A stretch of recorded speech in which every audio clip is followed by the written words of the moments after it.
kí ọlọ́run bá kó gbà wá lọ́wọ́ bìlísì. ẹ̀yin èèyàn mi, mẹ́wàá ń ṣẹlẹ̀ lórí social media mu. mẹ́wàá ń ṣẹlẹ̀ lórí social media mu. ọmọ ti change ẹ̀ fún ìyá, ìyá dẹ̀ ti ṣe kíni, ìyá ti change ẹ̀ fọmọ. mo rí update kan látọ̀dọ̀ Pause and Ponder. ó ní ká má dá Adebimpe lóhùn. ó ní Adebimpe fẹ́ fi Lizzy lẹ́nu. wípé Adebimpe ń wá, wípé kì í ṣe about the ọba or no ọba. Adebimpe is looking for opportunity to leave Lizzy torí pé ó ti rí loss, ó ti lose, kò ṣeé sọ. But kò lè jáde kó sọ fún yín pé òun ti lose. ó ti pẹ́ tí a ti notice kìíní pé Adebimpe is not as active as before.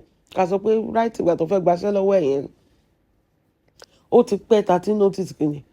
But àṣàmọ̀pọ̀ ọjọ́ kan gbogbo nǹkan tó ń ṣe pamọ́ gbogbo ẹ̀ ló máa ẹ̀ẹ́dẹ̀gbọ́n nǹkan tí Lizzy náà fara ẹ̀ sọ. Lizzy sọ pé formality ni.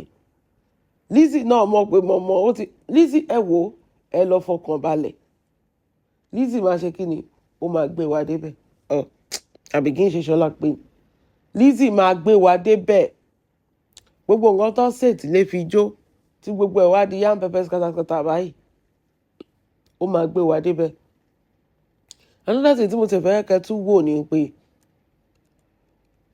if Adebimpe is going to be a queen, why can't she just be a queen?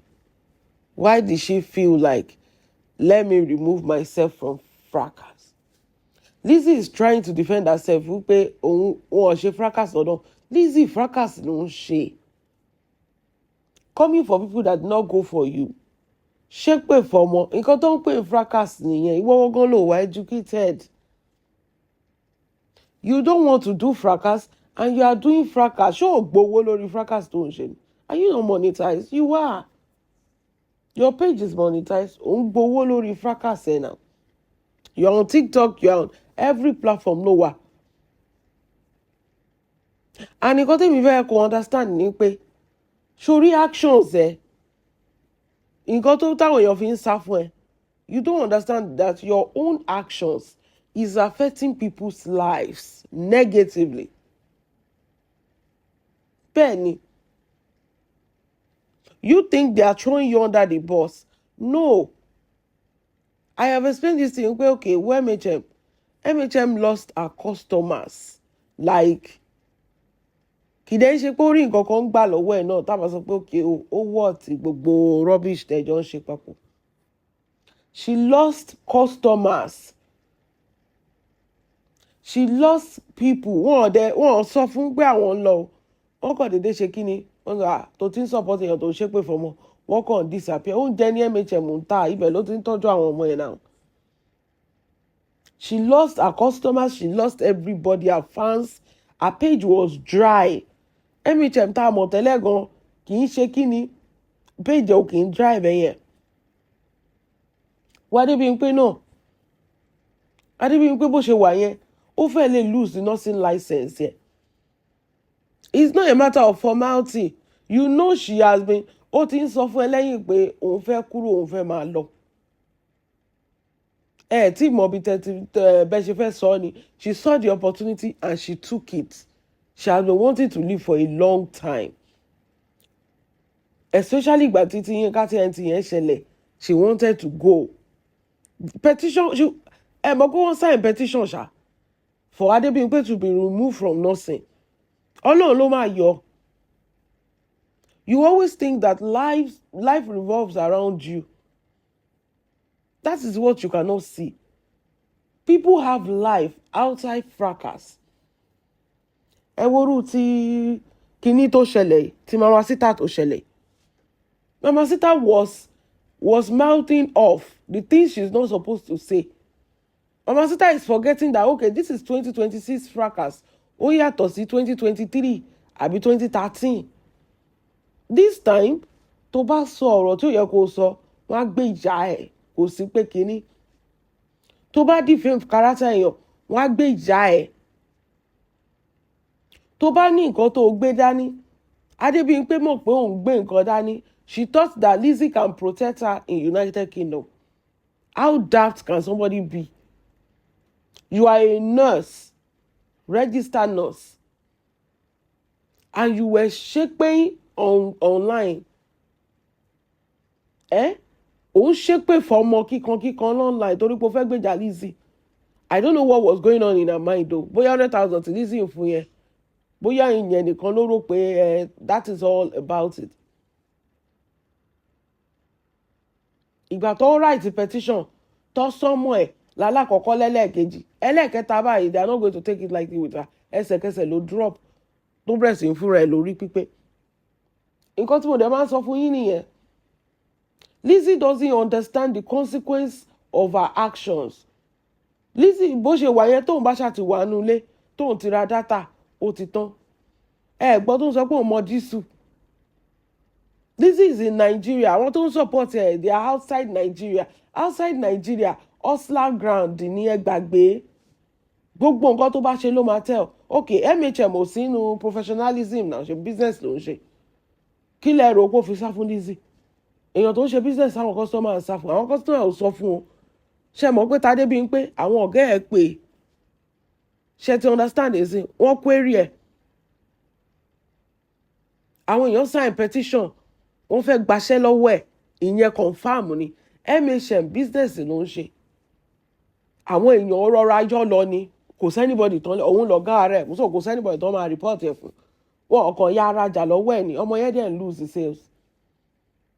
Lizzy doesn't understand that her own actions affect people's lives. Ẹ kàn rò pé ṣáwọn blogger kan lọ wọ́n lọ understand.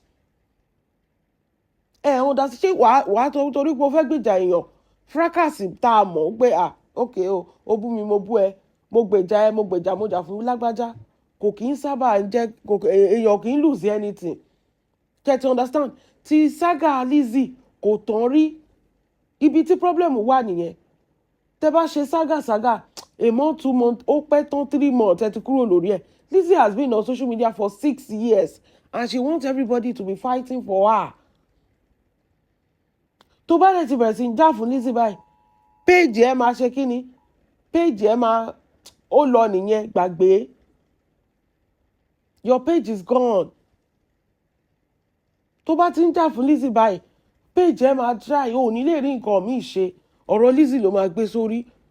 She will suck the joy out of your page. Ó máa suck the joy out of your page ni ẹ gbàgbé. Ìwọ wá irrelevant ẹ wá Adebimpe initiative tẹ́lẹ̀ one wonderful platform ni ẹ wò lọ́jọ́ tèmi. See, there are so many things. Korisho, everything she has to talk about is about Lizzy alone. And unlike before, it wasn't like that. It wasn't like that at all. Adebimpe tó bá ti lè tán life wáyé gbogbo àmàṣà ṣẹ́rí bí gbogbo àṣẹ máa ń sá lọ sọ́dọ̀ Bukky bá ṣe máa ń sá lọ sọ́dọ̀ Adebimpe nìyẹn. Ọ̀tìgbà tí ó dọ́dọ̀ Lizzy kò rí nǹkan kan ṣe ń bẹ̀. Everything she talk about is Lizzy kó ṣe pé ìpè ọmọ kan máa ta ríǹgì jẹun kó wọn ìpè fáwọn ọmọ kéékèèké kó máa parọ́ mọ́ àwọn èèyàn kó máa ẹ wo bó ṣe parọ́ mọ́ ọba ńlá just because ó fẹ́ gbèjà Lizzy. Lizzy dẹ̀ wà ń jáde lẹ́nu ó sọ fún wa pé formality ni pé kò sí anything bẹ́ẹ̀ pé formality lásán ni. Lizzy is still going to drag Adebimpe ẹ gbàgbé tí Adebimpe ló dẹ̀ máa brutal jù lórí social media torí òun ló ṣàtẹnujẹ jù lọ́wọ́ Lizzy tí ẹ ló máa brutal jù lórí social media yìí.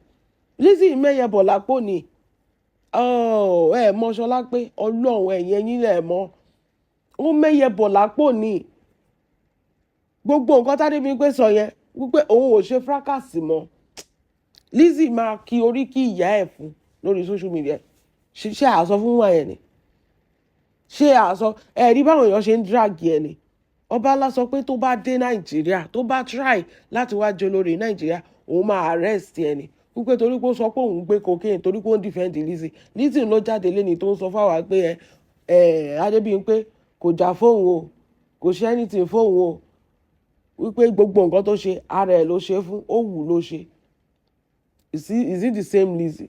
Gbogbo ẹ̀yin tẹ́ ṣe ń ṣàtẹnujẹ ṣẹtiri ó máa throw yín under the bus ni ó wá kó Adebimpe àtẹlẹdà ẹ̀ sìn àwọn ọ̀dẹ̀ kan wá sọ pé kó má sọ pé kò tí ẹ̀ yẹ kó sọ pé òun fẹ́ kúrò ní fracas kò tí ẹ̀ yẹ kó sọ anything kò yẹ kó sọ anything ẹ wà ní drag ẹ̀ tẹ́ bá rí tó jọ lórí àbí kí n ṣẹ́yìn ẹ ní drag ẹ̀ tẹ́ bá rí tó jọ lórí.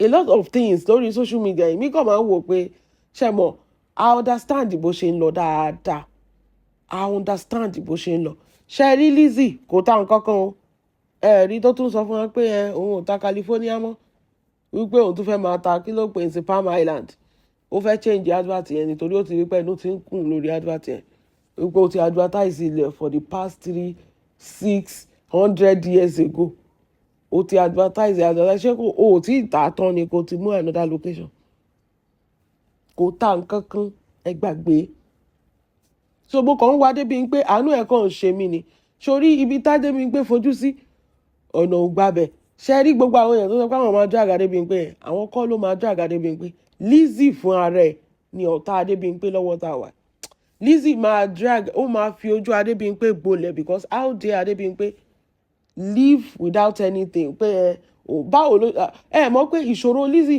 number one Lizzy ti kọ́kọ́ mọ̀ pé òun ò lè forgive Adébímpé so torí ẹ̀ l'Adébímpé ṣe fi ṣan sí wípé òun máa ṣe gbogbo nǹkan láti tẹ́ Lizzy lọ́rùn torí àwọn olóògbé Fọlá wá Adébímpé wà lára àwọn èèyàn tó lo platform ẹ̀ láti support Fọlá náà kó tó di pé ó switch sí Lizzy side ó support Fọlá nìyẹn but Lizzy has one thing àrùn kan já Lizzy she doesn't know how to forgive kò mọ wọ́n ṣe ń dárí jẹyàn ó dẹ̀ máa ń sọ pé forgiveness is a sin pé tó bá ti lè support Fọlá rí o àbò support Ìyábọ̀ rí o òun ò lè dárí jẹ so Adébímpé have been trying to look for any means láti fojú rere Lizzy mọ́ra torí ẹ̀ ló ṣe gbogbo rádaràdá tó ṣe yẹn kò mọ̀ pé Lizzy mò ń sọ́wọ́ ni èmi wá wò pé àṣàgbàlagbà ó yẹ kẹ́ ẹ ti rí náà ìgbà tí MHM yẹn ló yẹ kó o ti ṣe kíni kó o ti jápa kó o ti rí pé ọmọdé ò kì í ṣe kíní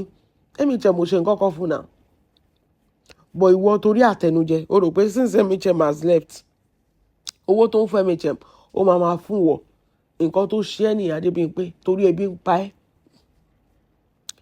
pa ẹ́ àwọn èèyàn ló ń fún ẹ ní nǹkan òun ní nǹkan kan iṣẹ́ nọ́ọ̀sì nǹkan kì í ṣe pé ó gbé ẹ̀ tààrà that is the problem you have o ti wá fi ayé ẹ̀ sìn o ti fi ọ̀run ẹ̀ o ti fi sin Lizzy ó wá dọ́jọ́ tẹ̀lé o mọ̀ pé o lè ṣe rere mọ́ o opportunity tó yọ yìí kì í ṣe pé kíní o kì í ṣe pé ìwọ ló ṣiṣẹ́ fún o ó kàn yọ ni o mọ̀ pé o ti balẹ̀ jẹ́ o ti ba relationship very nice relationship tó wà láàrin ìwà àti ọba ńlá ṣèbí torí Lizzy ló ṣe bàjẹ́ Lizzy nǹkan lọ́jọ́ tèmi ló sọ pé òun ò rán iṣẹ́ kó wá jà fún un wípé ó wú ẹ ló jà fún un bó ṣe ń parọ́ ṣé o mọ nǹkan tó ṣe ṣá sórí ibi tó fojú sí sórí àwa tó rò pa máa drag àwa kọ́ la máa drag Lizzy fún ara ẹ̀ ló máa drag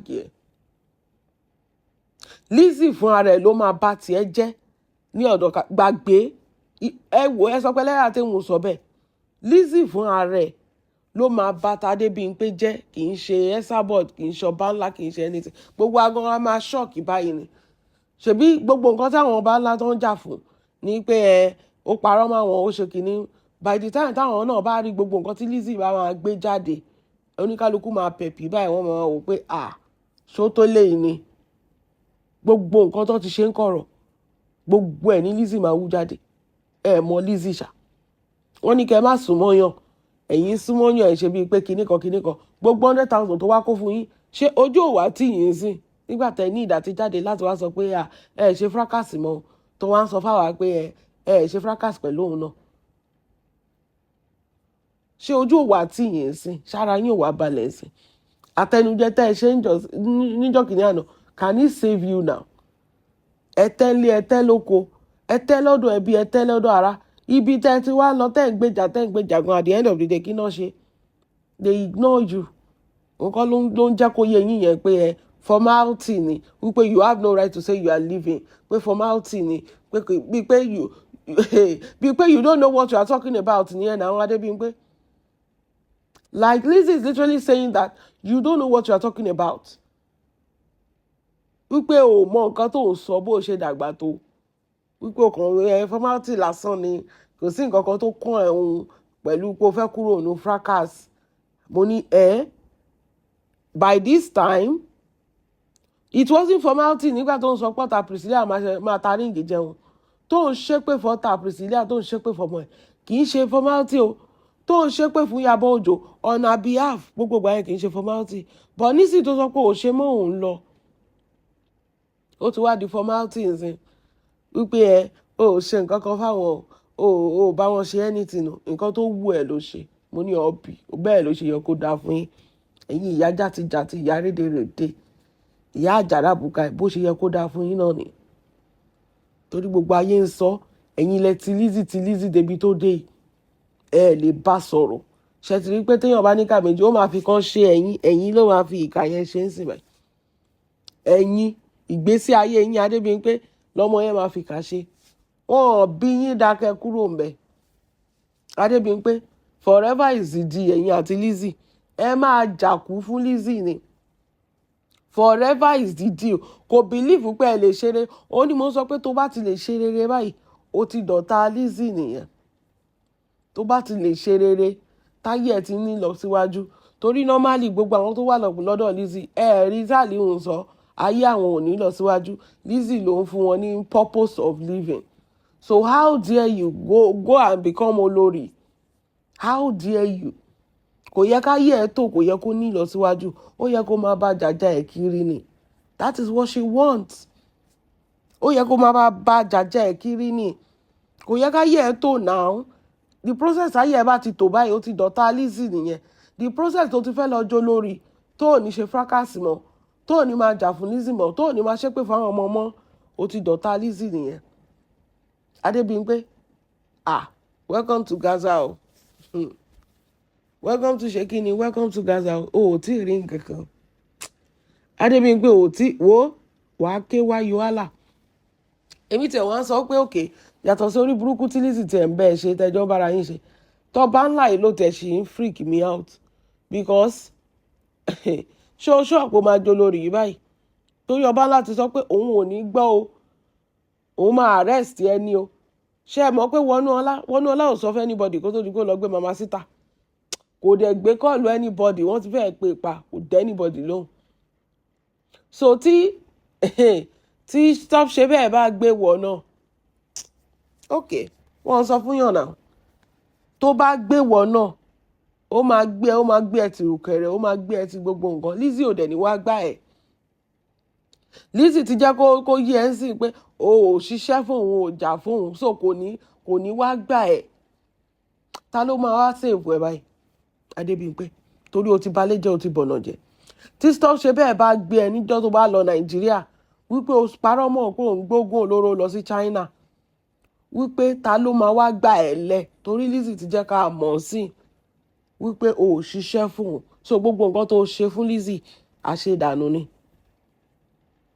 Ọlọ́run o kò yẹ kó jẹ́ yín o mọ́mí Adébímpé no kò yẹ kó jẹ́ yín ẹ fọ́nbù gan mo dẹ̀ kí n sọ pé àti rí apology video yín náà àti rí apology video yín pé okay gbogbo nǹkan tẹ́ ṣe are you remorseful about it or are you just trying to get away from everything because you want to become an olórí well ibi báyìí la wà ẹ má wọrí màá gbé yín débẹ̀.